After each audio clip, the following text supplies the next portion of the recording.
बात उन दिनों की है जब जानवर भी इंसानों की तरह बोला करते थे। किसी गांव में रामू और दीनू नाम के दो भाई रहा करते थे। दोनों भाइयों के स्वभाव में जमीन आसमान का अंतर था। रामू सीधा साधा नेक और मेहनती आदमी था, तो दीनू कुटिल और चोर प्रवृत्ति का आदमी था। दीनू की हरकत से तंग आकर आखिर एक दिन रामू अलग घर बनाकर रहने लगा, किंतु उनकी माँ दीनू के साथ ही रहती थी। एक दिन दीनू ने रामू के घर से कुछ बर्तन चुरा लिए। रामू को पता चला तो वह दीनू के घर आया और बोला, तूने मेरे बर्तन चुराए हैं। उस समय दीनू अपने गधे को घास डाल रहा था। बोला, नहीं भाई, मैंने तुम्हारे बर्तन नहीं लिए। किंतु रामू को दीनू की बात पर विश्वास नहीं हुआ। उसने गधे से पूछा, क्या यह सच बोल रहा है? गधा पक्का सत्यवादी था। बोला, यह झूठ बोल रहा है। इसी ने तुम्हारे बर्तन चुराए हैं। मैंने इसे तुम्हारे घर से बर्तन लाते अपनी आँखों से देखा है। गधे के मुंह से यह सुनकर रामू कोतवाल के पास शिकायत करने की धमकी देकर चला गया। अब दीनू बड़ी चिंता में पड़ गया। अगर रामू ने कोतवाल के पास जाकर शिकायत कर दी तो उसे पकड़े जाने से कोई नहीं बचा सकता, क्योंकि यह गधा तो कोतवाल के सामने भी सच बोल देगा। वह घबराया हुआ अपनी माँ के पास गया। माँ को जब सारी बात पता चली तो वह दीनू पर गुस्सा होती हुई बोली, अब तो जाकर जेल की चक्की पीस। भाई के घर चोरी करती तुझे शर्म नहीं आई? माँ की बात सुनकर दीनू रोने लगा। माँ से बचा लेने की विनती करने लगा। जब दीनू बहुत रोया गिड़गिड़ाया तो माँ को उस पर दया आ गई।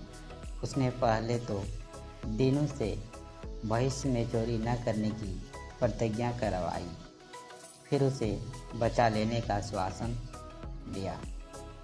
दीनू को अपनी माँ की सूझबूझ पर बहुत भरोसा था। उसकी माँ ने उस रात खूब सारी रोटियां बनाई और फिर चुपचाप छत के ऊपर जाकर आंगन में फेंकने लगी। दीनू नीचे आंगन में खड़ा हुआ यह देखकर खुशी से नाचते हुए कहने लगा, ओहो, आज तो रोटियों की बरसात हो रही है। आनंद आ गया। पास ही में बंधा हुआ गधा भी यह देखकर खुशी से नाचने लगा। दीनू ने उन रोटियों पर बहुत सारी गधे को भी खिला दिया। अगले दिन तड़के ही जब गधा सोया हुआ था, दीनू की माँ ने कुछ चांदी के सिक्के गधे के आसपास बिखेर दिए।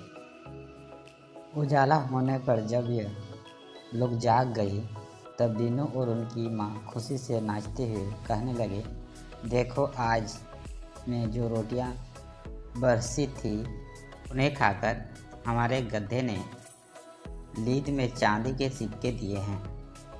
गधा भी अपने आसपास चांदी के सिक्के बिखरे देखकर आश्चर्यचकित हो गया और खुशी से झूमने लगा। 2 दिन बाद रामू कोतवाल को लेकर दीनू के घर गया। कोतवाल ने दीनू से चोरी के बाबत पूछा तो वह साफ मुकर गया। उल्टे यह कहने लगा कि उसका भाई उसे झूठमूठ चोरी के मामले में फंसाना चाहता है। रामू बोला, कोतवाल साहब, आप इस चोर की बातों पर विश्वास मत कीजिए। आप इसके गधे से पूछिए, वो हमेशा सच बोलता है। इस पर दीनू बोला, कोतवाल साहब, मेरा गधा पागल है, हमेशा बेसिर पैर की बातें करता रहता है। उनकी बात पर क्या विश्वास है होगा। कोतवाल कहकर दीनू से बोला, तुम चुप रहो, मुझे गधे से पूछने दो। कोतवाल ने गधे से पूछा, क्या दीनू ने रामू के बर्तन चुराए? गधा बोला, जी हाँ सरकार, मैंने अपनी आँखों से देखा है। कोतवाल, ये किस दिन की बात है? गधा बोलता है, उसी दिन की सरकार, जिस रोज़ रात को आसमान से रोटियां बरसी थी। तेरा दिमाग खराब है। गधा बोला, हाँ सरकार, उन रोटियों को खाकर मैंने सुबह चांदी के सिक्के में दिए। आप चाहे तो दीनू से पूछ लीजिए। कोतवाल ने हैरान होकर दीनू की ओर देखा। दीनू बोला, मैं तो आपसे पहले ही कह चुका हूँ सरकार कि यह गधा पागल है, हमेशा बेसिर पैर की बातें करता रहता है। तुम ठीक कहते हो, कोतवाल बोला, इस गधे की बात पर विश्वास नहीं किया जा सकता। यह तो परले दर्जे का मूर्ख है। इस तरह उस दिन दीनू चोरी के इल्ज़ाम से बच निकला, किंतु जब उसने माँ के सामने प्रतिज्ञा की थी, उस दिन से उसने चोरी करना छोड़ दिया।